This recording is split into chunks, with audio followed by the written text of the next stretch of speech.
আসসালামু আলাইকুম। কেমন আছো সবাই? আশা করছি সবাই অনেক বেশি ভালো আছো।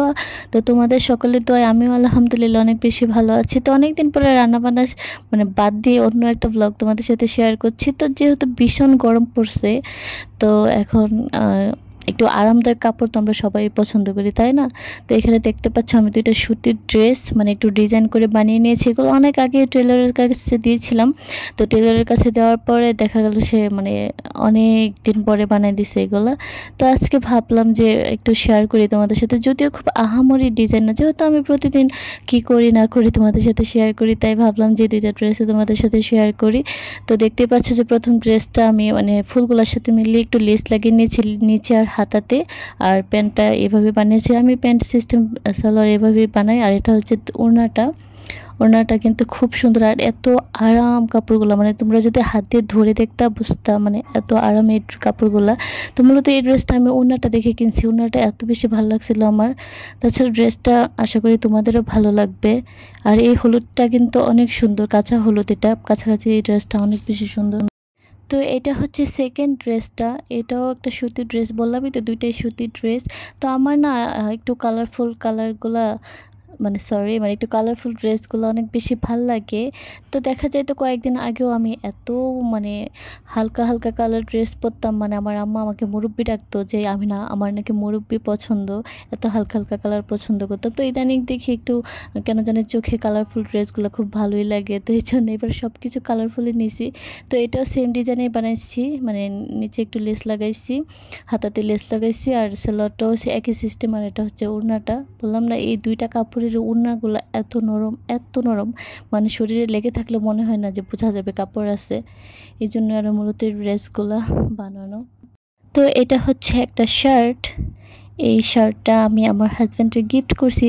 আমি ডেন্টাল পার্কে গেছিলাম, তো শার্টটা দেখে আমার খুব বেশি ভালো লাগছে। তো ভাবছিলাম যে যেহেতু আমরা ট্যুরে যাব, এই কালারফুল এটার মধ্যে দেখতে একটু সামারি সামারি একটা ভাইব আসছে, তো ভাবলাম যে এই শার্টটা আমার হাজব্যান্ডকে গিফট করি। আমার হাজব্যান্ড তো অনেক অনেক বেশি গিফট আমার করে, সেই তুলনায় ওরা আমি কিছুই দিতে পারি না, যাই দেও আমি তো ওর টাকাই দিই, তারপরেও সে অনেক বেশি খুশি হয়। তো এখানে দেখতে পাচ্ছি এই শার্টটা আমি কিনছি। তো যেহেতু এটা গিফটের শার্ট আমি ওইরকমভাবে দেখাবো না। আর এগুলো হচ্ছে আমার ভাইয়ের গিফট, মানে আমার ভাই আমার হাজব্যান্ড আমার ছেলের জন্য কিনছে অনেকগুলা এখানে। তো এটা হচ্ছে যেহেতু গিফটের জিনিস আমি খুলে খুলে দেখাবো না, এই জন্য আমি একটু একটু করে দেখাচ্ছি তোমাদেরকে। তো এটা হচ্ছে ওই সেই আমার শার্টটা। তো ক্লিপটা হয়তো বা আমি দুইবার নিয়ে ফেলছি, তো ভাবলাম যে থাক, কাটাকাটি দরকার নেই, যেহেতু নিয়েছি এটা থাক, এটাতেই এটার ভাবে পরে থাক, একটু মেমোরিটাও থাকলো। তো এখানে দেখতে পাচ্ছ যে আমার ছেলে পায়ের উপর পা তুললে একদম, মানে তার ট্যাবলেট দেখছে। তার একটা ইউটিউব চ্যানেল আছে, মানে সে এটা খুলছে, আমি কিছুই করে দিই নাই, সে এটা ক্রিয়েট করছে, সে ভিডিও আপলোড করে, সে এডিটিং করে, মানে তার ইউটিউবের প্রতি অনেক বেশি মানে নেশা। তো যাই হোক আমি কিছু বলি না, কেননা এটা একটা হবি, এটা কয়েকদিন পরে এমনি চলে যাবে। আর তাছাড়া সে পড়াশোনায় মাশাল্লাহ মাশাল্লাহ সে অনেক ভালো, এই কারণে আমি তার কোনো কিছুতেই বাধা দিই না। যেহেতু তো সে পড়াশোনা চালা যেতেছে ভালো করে, সেহেতু কোনো কিছুতে বাধা দেওয়ার দরকারও নেই। তো এটা হচ্ছে সন্ধ্যার ভিডিও। তো আমার ছোট ননদ মানে সে ফার্স্ট টাইম বিরিয়ানি রান্না করছে, তো আমাদের বাসায় পাঠাইছে, মানে সে প্রথমবার রান্না করছে, তো সে অনেক এক্সাইটেড। তো এইখানে মানে আব্বু নিয়ে আসছে, আমার শ্বশুর নিয়ে আসছে, ওদের বাসা আমাদের বাসা পাশাপাশি। তো এই যে বিরিয়ানিটা ভাবলাম যে তার প্রথমবার বানানো বিরিয়ানি একটু মেমোরি করে রেখে দেই। তো বিরিয়ানি খাবো, আমার তো বিরিয়ানি এমনিতে অনেক বেশি প্রিয়। তো আজকে বাসায় মুরগি রান্না করা হয়েছিল। তো এটা হচ্ছে মুরগি, দেখছো কেমনে তেল বাসছে, তেল দেওয়ার সময় মনে হয় যে তেল হয় না, কিন্তু পরে দেখি তেল ভেসে ভেসে উঠে। তো আজকে মুরগি ছিল।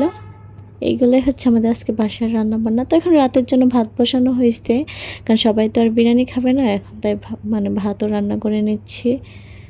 তোমরা তো জানোই বিরিয়ানি আমার কত প্রিয়। তো আমি দেখা গেল যে ভাত রান্না করতে করতে একটু বিরিয়ানি খেয়ে নিচ্ছি, এই জন্য মানে আমি কিন্তু সবার আগেই খেয়ে নিচ্ছি। তাছাড়া আমাদের পাশে এই জিনিসটা কেউ মাইন্ড করে না যে বড়দের আগে আমি কেন খেয়ে নিচ্ছি, বা ছেলের বউ এটা ওইটা।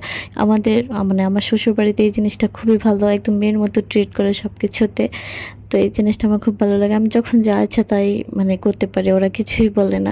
সম্মান বজায় রেখে করি অবশ্যই, এমন কিছু করি না যেটাতে ওদের সম্মানহানি হবে, এই জন্য ওরাও আমাকে কোনো কিছুতে আর বাধা দেয় না। তো ভাবলাম যে একটু মুরগি নিয়ে তারপরে খাই, একটু ঝোলঝোল করে খাই, তাহলে অনেক বেশি মজা লাগবে। আর এই মুরগিটাকে তো অনেক বেশি মজা হয়েছিল, এটা আমি রান্না করছি। মজা হয়েছে না দেখতে, বলো তো? তো এখন মুরগি দিয়ে তারপরে আমি বিরিয়ানি খাবো, এদিকে ভাত উতরাই গেছে। তো এইখানে দাঁড়িয়ে দাঁড়িয়ে খাবো, এখানে আমি লেবু নিয়ে নিচ্ছি। তারপরে তাছাড়া আমি একটু দেখতে চাইছিলাম সে প্রথমবার রান্না করছে কেমন করছে, তো পরে খেয়ে দেখলাম যে না মাশাআল্লাহ অনেক বেশি মজা হয়েছে। আর এটা হচ্ছে আমাদের ব্রাহ্মণবাড়িয়ার মিষ্টি, মানে মাতৃভাণ্ডারের মিষ্টি। এটা হচ্ছে খুবই বিখ্যাত ব্রাহ্মণবাড়িয়ার মধ্যে, যারা ব্রাহ্মণবাড়িয়া তারা অবশ্যই চিনবা। তো ফাঁকি দিয়ে আমি ভাতের মারটা ফেলে দিয়ে আসছি, কেননা দেখা গেল যে পরে ভাতগুলো নরম হয়ে যাবে, আর আমি একটু নিশ্চিন্তে আরাম করে বসে খেতে চাই। তো এখন আমি খাচ্ছি, এটা অনেক মজা হবে আমি আশা করছি, কারণ দেখতে মনে হচ্ছে অনেক মজা হবে। তো আমি একটু ঝোল দিয়ে খাচ্ছি, মানে আমাদের বাসার যে মুরগিটা রান্না করা ছিল সেটা দিয়ে খাচ্ছি, তো অনেক বেশি ভালো লাগছে। তো যাই হোক, ওকে অনেক বেশি থ্যাংক ইউ। তো বিরিয়ানি খাওয়ার পর আমি এখানে একটু মানে দই খেয়ে নিচ্ছি, দইটা আমার অনেক প্রিয়। যদিও দই খেলে আমার অ্যাসিডিটি হয়, তারপর আমি খাই, এটা আমার অনেক প্রিয়। তো এখানে রুসাফির জন্য দিচ্ছি। আমি তো আর ভাত খাবো না, আমি বিরিয়ানি অনেক খেয়েছি, তো আর ভাত খাওয়া সম্ভব না। এখন রুসাফি খাবে, রুসাফিরও কিন্তু এই দইটা অনেক পছন্দের। বললাম না, যেটা যারা আমাদের ব্রাহ্মণবাড়িতে আছে তারা জানো যে মাতৃভাণ্ডারের মিষ্টি দই কত বেশি মজা হয়। তো রুসাফি মানে সে যখনই অবসর পায় সে ট্যাপটা নিয়ে বসে থাকে, এটা তার অভ্যাস। যাই হোক, সে ট্যাপ দেখতে দেখতে খাচ্ছে। তো যাই হোক, অনেক কথা বললাম, আশা করছি তোমাদের ভিডিওটা ভালোই লাগবে। আর ভালো না লাগলেও প্লিজ তোমরা বিরক্ত হয়ে না। যাই হোক, তোমরা সবাই অনেক ভালো থেকো, সুস্থ থেকো। তোমাদের সাথে দেখা হবে অন্য কোনো ব্লগে। সেই পর্যন্ত আল্লাহ হাফেজ। তো বিদায় নিয়েও তারপরে দেখলাম যে এখানে আরেকটা ক্লিপ আছে, তো ভাবলাম যে এটাও তোমাদের সাথে শেয়ার করি। তো এইগুলো হচ্ছে সবগুলো আমার ভাইয়ের পাঠানো শপিং, ঢাকা থেকে পাঠিয়েছে। তো এইখানে আমার বোনের জন্য, আয়ানের জন্য, আয়ানের বাবার জন্য, সবার জন্য মানে অনেক অনেক শপিং করে পাঠানো হয়েছে। এটা আমার ভাইয়া পাঠাইছে। তো ভাবলাম যে শপিং ব্যাগগুলাই তোমাদের দেখা, ড্রেসগুলো দেখাইলে পুরানো হয়ে যাবে, পরে যখন পরবো তখন আবার তোমাদের সাথে শেয়ার করব। তো আশা করছি তোমরা সবাই